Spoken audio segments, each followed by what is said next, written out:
भाव आले आणि काही सर्वे सुद्धा आले. बळवंत वानखडे यांच्या बाजूने सर्व सांगतोय. काँग्रेसचे बळवंत वानखडेंना 60 पैसे तर नवनीत राणेंच्या उमेदवारीला ₹1.30 भाव आहे. तुम्हाला काय वाटते कोण विजय होणार? भाव कोणाचे जरी असले तर निवडणूक आम्हीच मारली आहे. पूर्ण निवडणूक आम्ही जिंकली आहे. या निवडणुकीमध्ये आम्ही जे काही मुद्दे घेऊन लोकांच्या समोर गेलो, पुऱ्या महाराष्ट्रामध्ये शेतकरी प्रचारात नव्हता, मजूर प्रचारात नव्हता आहे, कामगार नव्हता आहे. आपण पाहतोय ही मुद्दे आम्हाला न्यायचे होते आणि ते व्यवस्थितपणे आम्हाला नेता आले. त्यानं निवडणूक आम्ही जिंकलेली आहे. आता टेक्निकल काय निकाल लागते ते माहीत नाही. सट्ट्या बाजारात कोणाचे जरी भाव असले तर या सगळ्या ह्याच्यामध्ये निवडणुकीमध्ये आम्ही मात्र आमची जे काही आम्ही जे काही मांडणी केली प्रचारामध्ये त्या मुद्द्याबाबत आमची जे काही उद्देश होता का निवडणुकीमध्ये धर्मजातीच्या नंतरसुद्धा शेतकरी मजूर आणि या कष्ट करणाऱ्यांचे मुद्दे निवडणुकीत चर्चेत आले पाहिजे, तो आम्ही प्रभावीपणे नेऊ शकलो, लोकांपर्यंत नेले, महाराष्ट्रापर्यंत नेला आणि त्याच्यात आम्ही जिंकलो आहे. तुम्ही वारंवार म्हणतो की मला बदला घ्यायचा, कारण की ज्या पद्धतीने गुवाहाटीचा आरोप केला होता, खोक्याचा आरोप केला होता, वारंवार राणा तुमच्याबद्दल वादग्रस्त बोलत होते. 4-5 गोष्टी आहे. फक्त एकट्या राणामुळेच आपण उभं राहिलो असं नाही आहे.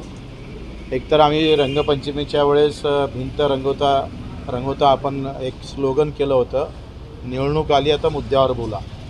ते पण आम्हाला न्यायचं होतं. एकंदरीत अमरावती जिल्ह्यामध्ये आमची काय ताकद आहे, आम्ही कशा पद्धतीनं बाजी पलटू शकतो ते अजूनही मतपेटीत आहे, बंद आहे. आणि आज जरी बाजारात ते भाव असेल पण निकाल मात्र आमच्या बाजूनं लागेल याची आम्हाला खात्री आहे. म्हणून हे बाजारभाव जे आहे सट्ट्यातले ते सगळे विचारून आहे, मतपेटीतले नाही आहे. मतपेटीतले भाव आमचे राहील. ते त्या 4 तारीख ही प्रहारची राहणार आहे आणि ते जिंकणार भाऊ आम्ही. अडसूळ सुद्धा काल म्हणला की नवनीत राणांचा पराभव होणार. आता हे तर तुम्हाला लहान पोराला जरी विचारलं पण ते पण सांगणार आहे त्या नवनीत राणा यावेळेस पडणार, राणाच पाळणार त्यांना, रवी राणाच पाळणार आहे, त्यांच्याच प्रवृत्तीमध्ये पडणार आहे. आणि हे काही सांगायची गरज नाही आहे. मला वाटते रवी राणानं किमान 2 वर्ष तोंड जरी चूप ठेवलं असतं तरी कदाचित रिझल्ट वेगळे राहिले असतं. नवनीत राणांचा पराभव होणार. आता काय सांगावं लागतं ते. उद्धव ठाकरे तुम्ही फोन केला होता आणि तेव्हा त्यांची मानसिकता नव्हती, कारण तेव्हा बरेच आमदार सगळे जाऊन तिकडे पोहोचले होते. म्हटलं आपण जाताना एक फोन केला पाहिजे आणि त्यांनी फोन उचलला, बोलले, पण त्याच्यावर काही ते बोलू शकले नाही आणि मग मी फोन ठेवून दिला. आजही कसे संबंध आहेत मातोश्रीसोबत?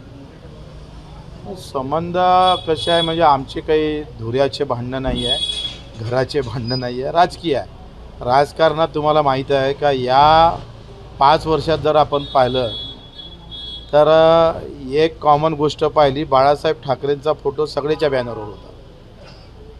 म्हणजे एक तुम्हाला मानावं लागेल का ते काँग्रेसच्या बॅनरवर बाळासाहेब होते, राष्ट्रवादीच्या बॅनरवर होते, दोनही राष्ट्र याच्यावर होते. राजकारणात कोणी कोणाचा दुश्मन नसते, भाऊ नसतं, सगळा सोयरा नसतं. हे कित्येक काळापासून छत्रपती शिवाजी महाराजांच्या शहाजीराजांचे चुलत भाऊ आदिलशाहीसोबत लढत होते, त्यांच्यासोबत शहकटश करत होते.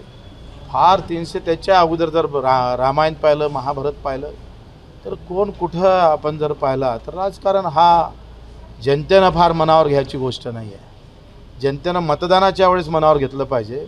कोण कुठं बसलं याच्यासाठी, कोण आमच्यासाठी काय करतं हे डोक्यावर घेणं गरजेचं आहे.